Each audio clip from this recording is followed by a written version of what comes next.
तो 5 साल से मैं जो चीज़ भुगत रहा हूँ ना, इतना मतलब क्रूशल तरीके से भुगत रहा हूँ ना, मेरी कंडीशन मैं ही जानता हूँ। अगर फैमिली का सपोर्ट ना हो ना तो वास्तव में इंसान सुसाइड कर लेता है, इतना टॉर्चर होता है।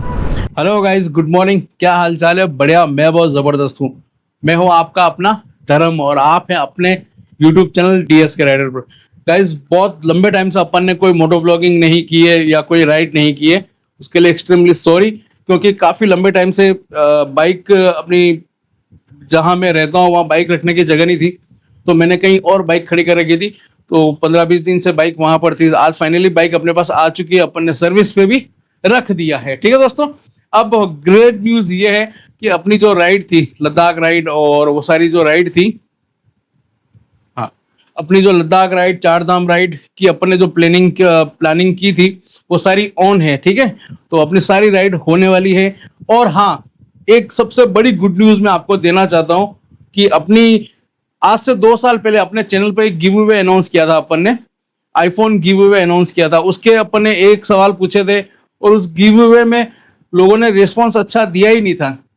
ठीक है, अपना उसमें एम था कि 50,000 सब्सक्राइबर हो जाएंगे इस गिव अवे के दौरान, तो अपन उसका अनाउंसमेंट करेंगे। और सारी प्लानिंग की थी, आईफोन भी लेकर आ गए थे, पर लोगों ने ऐसा कोई खास रिस्पॉन्स दिया नहीं, तो अपन ने उस गिव अवे को स्टॉप कर दिया। ठीक है, तो अब मेरा यूं प्लान है कि ये जो 2 राइड जो मैं करूंगा, चार धाम यात्रा, लद्दाख राइड, इन राइड के बीच में ही मैं गिव अवे अनाउंस करूंगा। आपको ध्यान हो तो मैंने कहा था 5 आईफोन देंगे और भी बहुत सारी चीजें थी। ठीक है, पुराने वीडियो आप उठा के देख लीजिएगा या फिर मैं यहाँ ऊपर कहीं लगा दूंगा, आप देख लीजिएगा, वही गिव अवे रहेगा।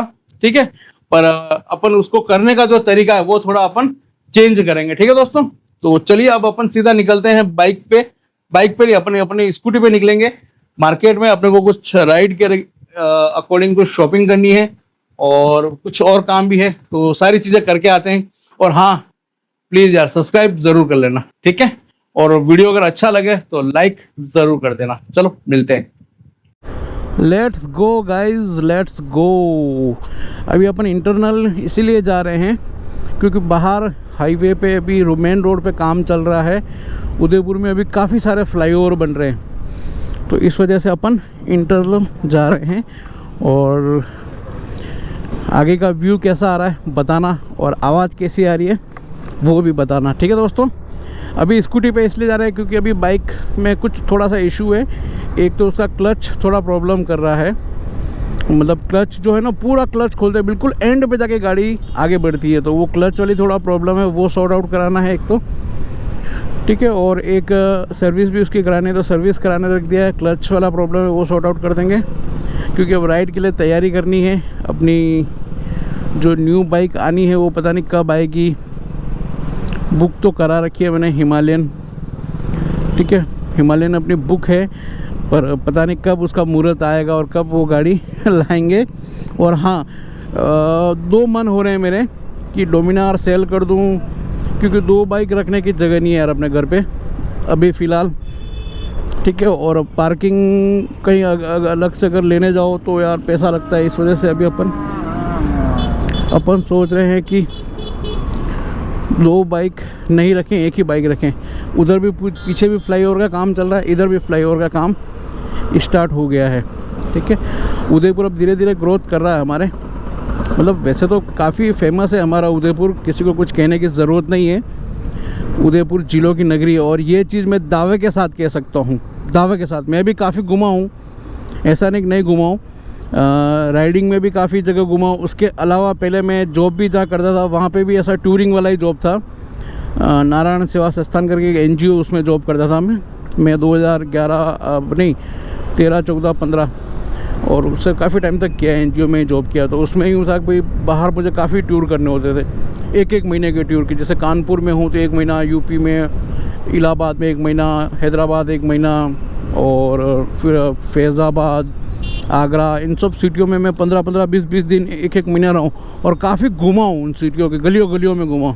ठीक है, तो मैंने काफ़ी कुछ देखा उन सिटियों में। तो उदयपुर मेरा one of the best, one of the beautiful city है मेरी उदयपुर। दिल्ली देखा हुआ है, मुंबई, अहमदाबाद, तो मैंने इन सब बड़ी बड़ी सिटियों को देखा है। तो उनमें से मेरा उदयपुर सबसे प्यारा है, सबसे बढ़िया उदयपुर। ट्रैफिक सिस्टमेटिक ढंग से ट्रैफिक है हमारे यहाँ का, रूल्स लोग अच्छे से फॉलो करते हैं और बहुत सारी चीज़ें होती हैं। ठीक है, फ्लाईओवर बन रहा है और हमारा रेलवे स्टेशन जो है वो भी, उसका भी काम काफ़ी तगड़े से चल रहा है।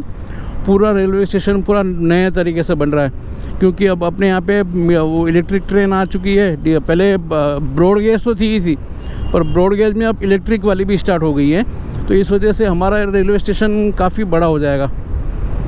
ठीक है, तो इस वजह से हमारा रेलवे स्टेशन काफ़ी बड़ा हो जाएगा, तो इसका मॉडिफिकेशन का काम चल रहा है। तो आने वाले टाइम में Udaipur one of the most, tourist के हिसाब से one of the most demanding city बन जाएगी। ठीक है, बहुत प्यारी सिटी है। अगर उदयपुर कोई कभी नहीं आया है तो ज़रूर आओ उदयपुर घूमने के लिए।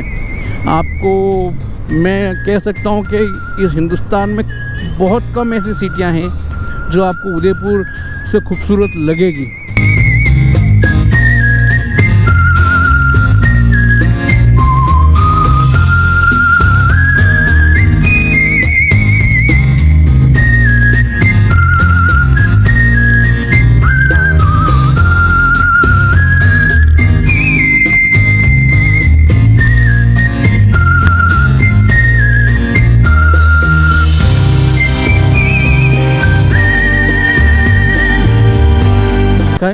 पर इंडिया में अभी तक मैं जितना घूमा हूँ, वहाँ के ट्रैफिक की अगर कंपैरिजन किया जाए तो सबसे बेकार जो ट्रैफिक है वो है अहमदाबाद का। अहमदाबाद में बाइक के ऊपर इंडिकेटर तो लोगों के होते ही नहीं है। ठीक है, और सिग्नल पे पुलिस वाले भी रहते हैं तो कोने में खड़े रहते हैं, बाकी कोई उनको सेंस नहीं, कोई मतलब नहीं है। बहुत गंदा ट्रैफिक है अहमदाबाद का। और one of the best traffic जो मैंने अभी तक देखा है वो मुंबई का देखा हूँ। मुंबई का ट्रैफिक बहुत अच्छा है, मतलब भले तू बम्पर टू बम्पर गाड़ियाँ चलती है पर सब सिस्टमेटिक, सिग्नल विग्नल सब एकदम व्यवस्थित काम है।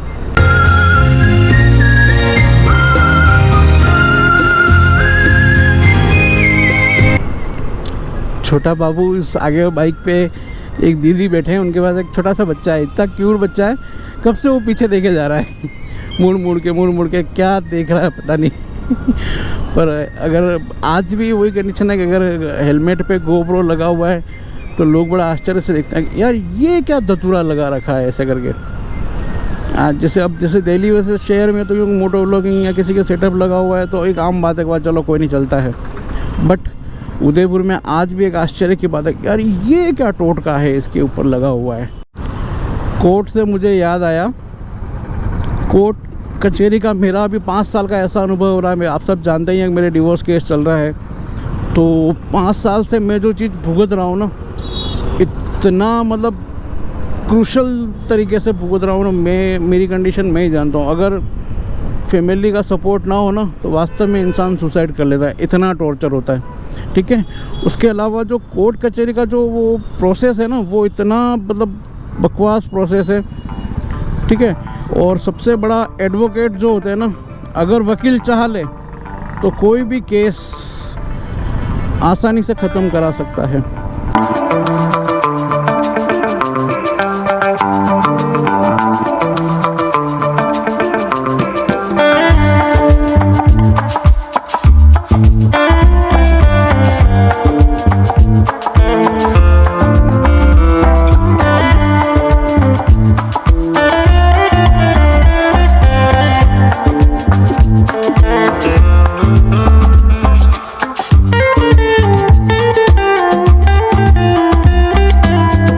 लेट्स गो गाइस, चलो काम हो गया अपना। अब जिस काम के लिए एडवोकेट 2000 रुपये लेते हैं वो काम 40 रुपये में हो गया मेरा। ठीक है, तो इसीलिए थोड़ा सा जागरूक होना ज़रूरी है। पहले स्टार्टिंग में क्या यार देखो, इस केस में क्या होता है कि फैमिली के नाम, भाई बहन, माँ बाप, सबके नाम जोड़े जाते हैं अगली लेडीज़ के द्वारा। मेरे साथ भी यही हुआ, मैंने उन सब के नाम कटवाए धीरे धीरे करके, क्योंकि प्रूफ अपन ने सबमिट किए, जो सबूत चाहिए थे सबूत दिए कि इनका किसी का कोई रोल नहीं है। फिर क्या, अब मेरा भी वैसा कोई रोल नहीं था, मैंने भी मेरे लिए भी प्रूफ दिए, पर वो प्रूफ क्या कोर्ट में देने होते हैं, और जो मदर फादर ने इन सब के जो नाम हटाने होते हैं वो थाना में अपन जो गवाही होती है या जो प्रूफ देने होते हैं कि भाई ये सब बेगुनाह हैं, इनके सबके नाम कोर्ट से निकाल दिए जाते हैं, उससे रिजेक्शन हो जाता है या कुछ होता है, ऐसा ही सिस्टम इनका।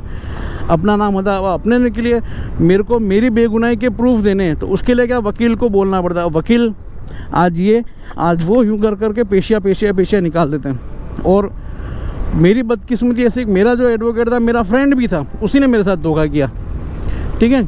अब मेरी 15 पेशियाँ हो गई, 15 में से 13 में मुझे उसने एब्सेंट दिखा रखा है। अब पता नहीं उसने आमने सामने दोनों पार्टियों ने कोई गठबंधन कर लिया, दोनों वकीलों ने मिलके पता नहीं क्या किया, राम जाने। या हो सकता है इनकी ये कोई चाल होगी कि एनी मनी मिलेगी तो उसमें कोई अपना हिस्सा होगा, ऐसा कुछ होगा इनके, पता नहीं अब क्या डील की होगी, राम जाने इन्होंने। तो उस चक्कर में यार मैं काफ़ी डिस्टर्ब हो गया था उस सब चीज़ों से। बट मेरे एक फ्रेंड हैं, उन्होंने मुझे सही रास्ता, क्योंकि देखो अपन बाहर कितने भी बड़े बाहुबली हो, कोर्ट में यूँ है कि जज साहब और वकील यही बड़े होते हैं, यूँ होता है। तो अपन हमेशा से डर के तो क्या बोले, पर एक सीनियरिटी के हिसाब से रख भी चलो यार इनका काम में है तो ये काम, इनका काम यही करेंगे, तो अपन ने उनके ऊपर ट्रस्ट किया। पर उन्होंने ऐसा ट्रस्ट तोड़ा कि मेरी यार वाट लग गई। फिर अभी लास्ट 3 मंथ से, ठीक है, लास्ट 3 मंथ से मैं खुद लड़ रहा हूँ मेरे सारे केस, ठीक है। जो भी केस है मेरे डिवोर्स वाला, उसमें अलग अलग तरीके से 2-3 अलग अलग केस कर रखे हैं, तो सारे केस मैं खुद लड़ रहा हूँ। अगर अब मैं खुद लड़ रहा हूँ तो मेरे को जो चीज़ें 2-2 साल में होती थी वो चीज़ें मैंने इन 2-3 महीनों में कर दिया। सारे प्रूफ जो इकट्ठे करने होते वो करा दिए, कोर्ट ने एक्सेप्ट भी कर लिए, कोर्ट ने उनके अकॉर्डिंग एक्शन भी ले लिया कि भाई ये नहीं, ये चीज़ होनी चाहिए, इसको ऐसे नहीं ऐसे करना चाहिए। तो काफ़ी अच्छा लगता है, ठीक है। तो इसलिए अब मैं क्या आजकल शाम को, रात को घर पे जाके पढ़ता हूँ, लॉ की किताबें पढ़ता हूँ, यूट्यूब पे देखता हूँ, गूगल पे सर्च करता हूँ। कुछ किताबें भी मैंने ख़रीदी हैं, कुछ किताबें मैंने यहाँ कोर्ट की लाइब्रेरी से ली है, कुछ मेरे एडवोकेट फ्रेंड हैं उनसे मैंने बुक्स मंगवाई है। मित्र का फ़ोन आ रहा है।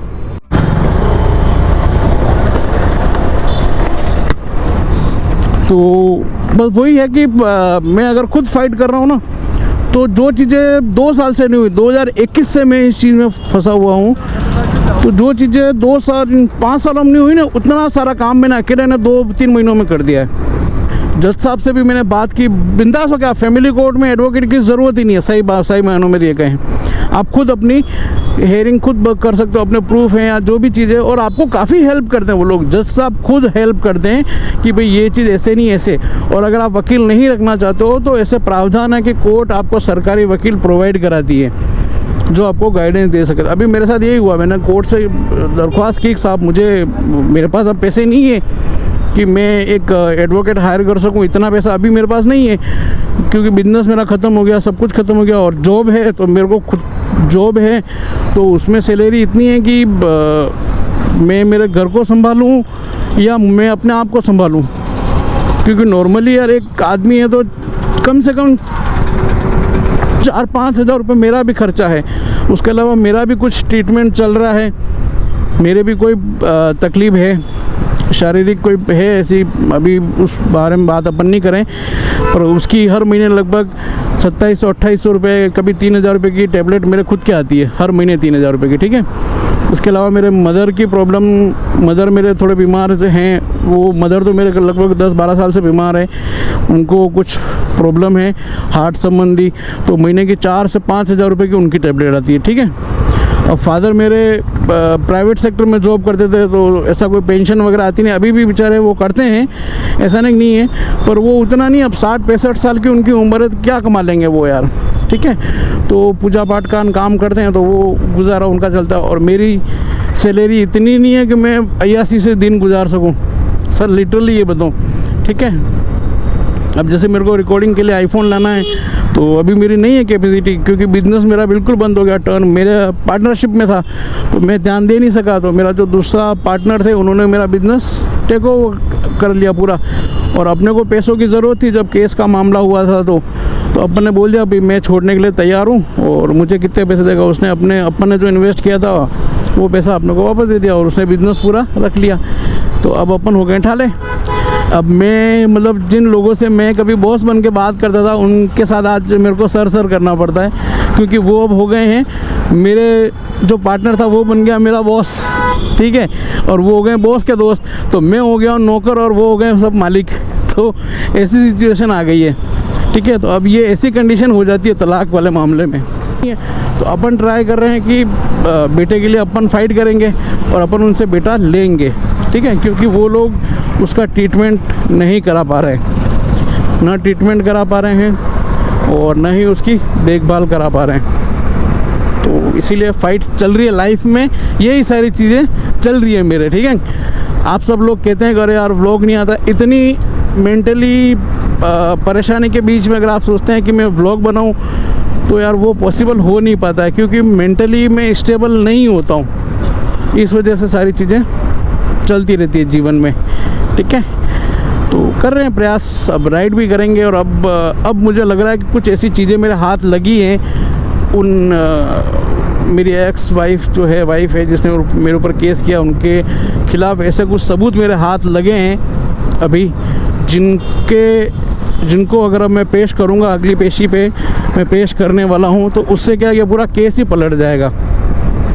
आप देखिएगा जल्दी ही गुड न्यूज़ सुनाऊंगा, क्योंकि उन्होंने जो चीज़ें की हैं इतने टाइम में छुप के, या उनके आसपास के लोगों से जो उन्होंने कहा है, वो सारी चीज़ें अपन प्रूफ के तौर पे अपन सबमिट करेंगे। कुछ उनके गांव के लोग अपनी साइड में गवाही देने के लिए तैयार हो गए, कुछ उनके पड़ोसी हैं, क्योंकि इन्होंने वहाँ झूठ ऐसा फैला रखा था ना, तो इस वजह से इस तारीख को या अगली 1-2 तारीखों में अपना केस निपट जाएगा। अब मुझे काफ़ी, जब मैं खुद लड़ रहा हूँ ना, तो मुझे काफ़ी अंदर से मतलब यूँ है कि सिक्योरिटी है, काफ़ी मोटिवेशन मिलता है और काफ़ी अच्छा लगता है कि यार चलो क्या हो रहा है मेरे केस में मुझे पता है।